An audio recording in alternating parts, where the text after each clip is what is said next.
to the book on our website, The Law of Cause and Effect That Shapes Fate, Chapter 2.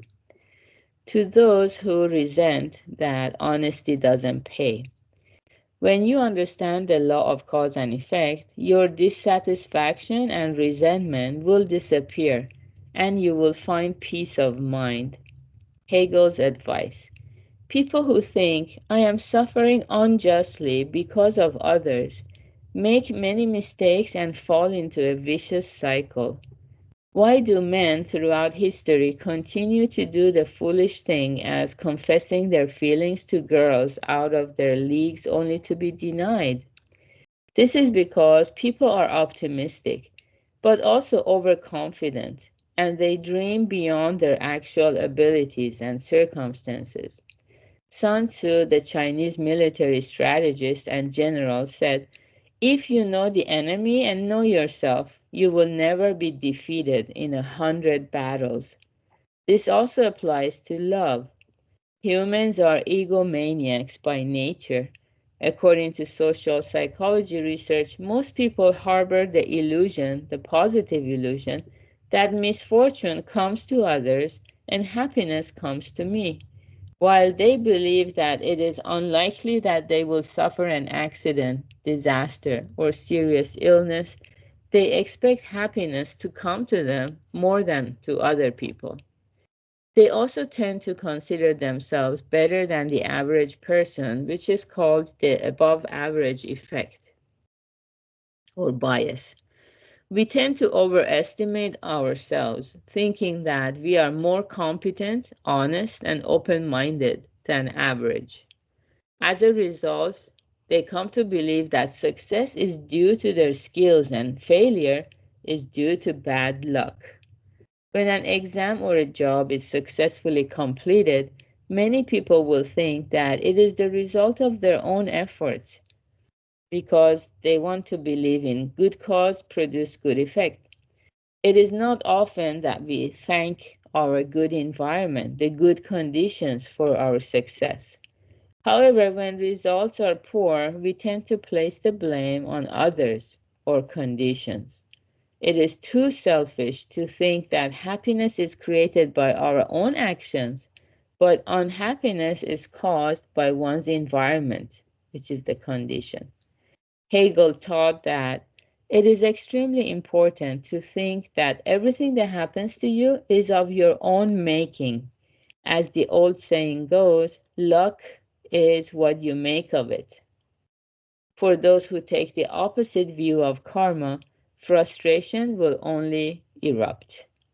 And he warns that because of the false idea that we are suffering unjustly because of others, we make many mistakes and it becomes a vicious cycle.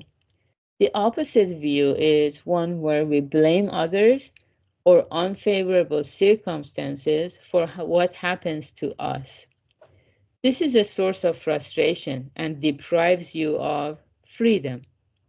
A man who lives dissatisfied with himself and his fate does many wrong things precisely because of the mistaken belief that he's being treated unfairly by others. When you hear that luck is what you make of it, you may think that it is an uncomforting way of looking at things. Certainly for those who have lost themselves in anger, you will have to say, you did nothing wrong. It's all his or her fault, and you will have to agree. However, that would only be a temporary relief. Okay, let me explain this part here. If you've been listening to the Dharma for some time, so you're familiar with the foundation of Buddhism, the law of cause, condition, and effect, which states that good causes produce good effects, bad causes produce bad effects, my causes produce my effects. So Buddha says, it's never the case that other people's causes produce my effects, or my causes produce other people's effects. It doesn't crisscross. So this not easy, obviously, to process or accept. That's why listening to the Dharma continually is very important. little by little, we begin to see, yeah, it is my own biased way of thinking. I do believe in this law when it's favorable for me, when good things happen to me. Yeah, I want to attribute it to my own hard work, but I don't think that way when bad things happen to me. So the inconsistency is within ourselves. Little by little, we come to understand it. So once we understand it, it doesn't mean when somebody is, it says here, they're lost in anger because they're going through a misfortunate happening. Of course, we're not gonna tell them it's you're reaping what you sowed. Of course, we will not say, even though that might be the truth, we will not say that. Yeah, because it shows no compassion in that moment. It doesn't benefit them in that moment, even if Buddha says that's the truth. So we don't need to speak the truth all the time, only when it benefits the person, when the person is have an open mind to receive the truth. So if the person is totally consumed by anger, so and they are blaming, they tell a story to us, right? Oh, he did this to me and she did that to me. They're such horrible people. They brought me to this pain and suffering. It's important to show empathy and try to understand where they're coming from. The person doesn't want to acknowledge they had any role in it, and that's why they're consumed by anger. So we can offer solace by saying, you did nothing wrong. Yeah, yeah, it is their fault. And we have no choice but to agree in order to offer temporary relief, because they're consumed by anger. It's a very dangerous situation. So there is no comfort like, oh, it's not your fault in the principle of karma.